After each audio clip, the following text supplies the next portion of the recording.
अरे वही आएंगे विजुअल यही चलते हैं यार, यही है विजुअल, यही चलते हैं।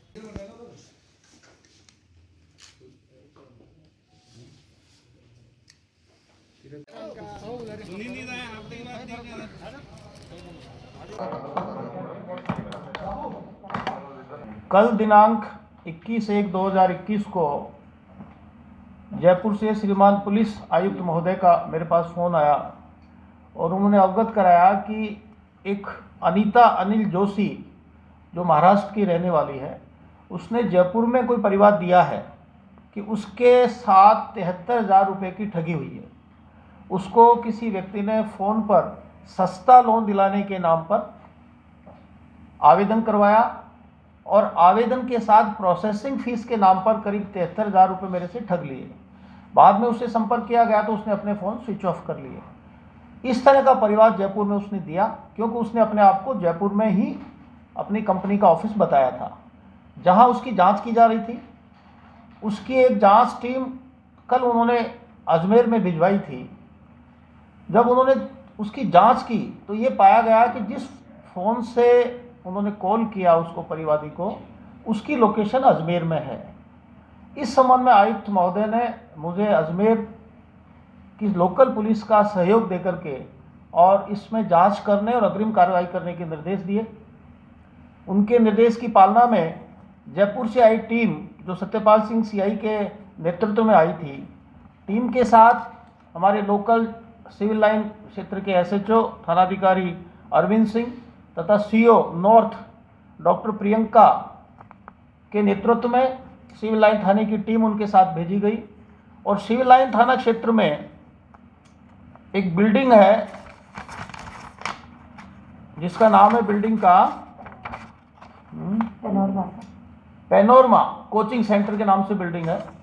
उसमें उसकी तीसरी मंजिल पर एक ऑफिस चल रहा था जिसमें कॉल सेंटर चलता पाया गया, जिसका नाम था Canopus total service private limited. और उसमें करीब 25-30 लड़के लड़कियां अलग अलग कॉलिंग बॉक्स बना करके और फ़ोन करते हुए पाए गए, मोबाइल से फ़ोन करते हुए पाए गए। और वहाँ एक शख्स मिला जो संचालक था उसका, जिसका नाम था सावर सिंह रावत पुत्र श्री रायमल सिंह रावत, निवासी भवानी खेड़ा, पुलिस थाना नसीराबाद सदर का रहने वाला व्यक्ति उस कॉल सेंटर को चलाता हुआ पाया गया। उस कॉल सेंटर को, यद्यपि उसने जो Canopus total service private limited के नाम से एक फर्म, एक कंपनी बना रखी थी, वो यूट्यूब, वो डिजिटल मार्केटिंग की एक वेबसाइट डेवलपमेंट कंपनी थी। उस कंपनी की आड़ में उसने 2 फर्जी कंपनी, जो फर्जी लोन दिलाने की फाइनेंस कंपनी बना रखी थी, जिनका नाम था ग्लोबल बिजनेस सर्विसेज व Republic business solution finance company. ये 2 फर्जी फाइनेंस कंपनियां उसने बना रखी थी। इन फाइनेंस कंपनियों के नाम से लोन दिलाने का झांसा देने के लिए उसने टीनेजर्स, करीब 18 से 20 साल के लड़कियां विशेष रूप से और लड़के अपने कॉल सेंटर पर रखे हुए थे, जो अबोध थे, स्टूडेंट थे, और उन्होंने एक साइड जॉब के लिए उसकी एक सैलरी लेते थे। उनसे वो फ़ोन करवाता, उनको अलग अलग फ़ोन नंबर उपलब्ध करवाए जाते थे। यानी 32 आदमियों को 32 अलग अलग फ़ोन उपलब्ध करवाता। उनको प्रतिदिन एक करीब 150 लोगों की मोबाइल लिस्ट और उनके मोबाइल नंबर उनको उपलब्ध कराता, प्रत्येक लड़के लड़की को, और उनसे फ़ोन करवाता और अपनी कंपनी के नाम से छोटे छोटे लोन देने के लिए प्रस्ताव दिलवाता। उनके झांसे में आकर के, क्योंकि छोटी राशि का लोन मिलता है, सस्ती शर्तों पे मिल रहा था, कई लोग झांसे में आ जाते और फिर उनको वो एक्सेप्ट करते कि हमें लोन लेना है, तो उनको एक मेल आईडी देता कि इस मेल पर आप अपना आवेदन, एक फॉर्मेट बना रखा था, लोन का आवेदन इस पर भिजवाएं।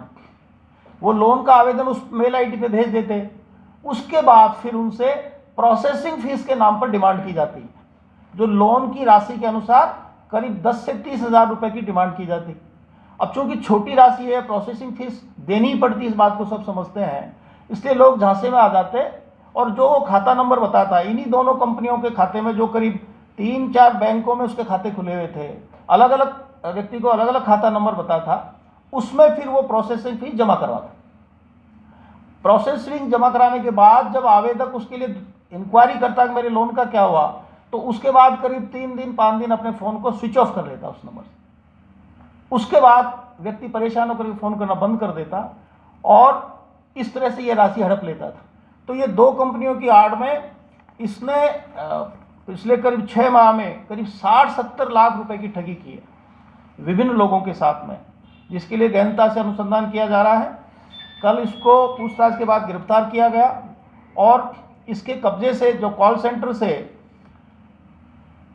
हमने 2 computer system, 39 mobile phone, 13 ATM card जो आपके सामने है, 5 पैन कार्ड, विभिन्न बैंकों की चेक बुक्स, वाईफाई डोंगल, ये वाईफाई डोंगल का प्रयोग करता था, इंटरनेट कनेक्शन नहीं था इसके पास, और करीब हजारों मोबाइल धारकों के mobile number, calling registers, company की फर्जी सील तथा अन्य प्रकार के दस्तावेज तथा खुद के यूज के लिए एक लग्जरी कार एमजी गोस्टर ये जब्त की है।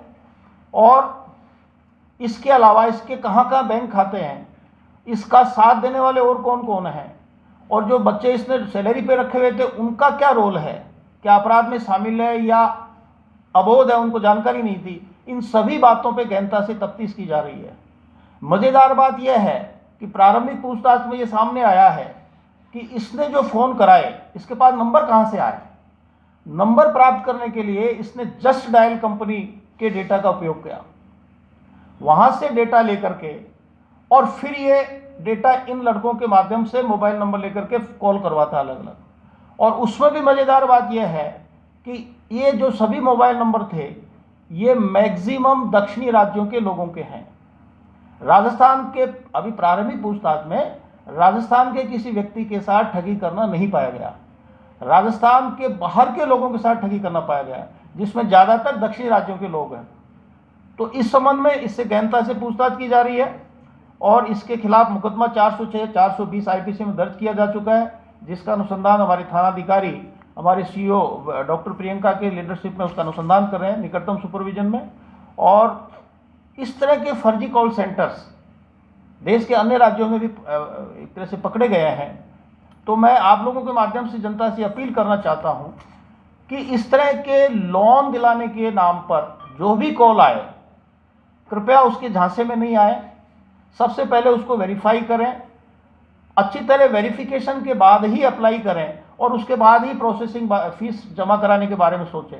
आजकल इस तरह के बहुत से फर्जी कंपनियां बनकर के लोगों को ठगा जा रहा है। लोग सस्ते लोन के लालच में आकर के और अपना डेटा भी दे रहे हैं और प्रोसेसिंग फीस के नाम पे पैसा भी दे रहे हैं। उसके बाद ये कंपनियां गायब हो जाती है और उनका पैसा ठग लिया जाता है। तो मेरे लोगों से अपील है, पूरे देश के प्रांत के जिले के सभी लोगों से अपील है कि इस तरह की फर्जी फाइनेंस कंपनियों के झांसे में नहीं आए और अपना डेटा भी नहीं दें और इस तरह फर्जी और सस्ते लोन के लालच में किसी तरह की प्रोसेसिंग फीस भी नहीं दें। फिलहाल इसका जो संचालक है सावर सिंह रावत, उसको गिरफ्तार किया गया है। इसके साथ अपराध में कौन कौन शामिल है इसके संबंध में उसका रिमांड लेकर के गहनता से पूछताछ की जाएगी और उसके बाद तय किया जाएगा कि इसके साथ कौन कौन शामिल है। प्रारंभिक पूछताछ में जानकारी आई है कि करीब 1 वर्ष से इसने ये ठगी का काम कर रखा था और हमारे अजमेर शहर में तो ये पिछले करीब 6 माह से ही इसने अपना कार्यालय खोला था। उससे पहले ये जयपुर में वैशाली नगर में आम्रपाली सर्किल पे इसका ऑफिस खोल करके वहाँ से कॉल सेंटर चलाता था। ये बात प्रारंभिक पूछताछ में सामने आई है।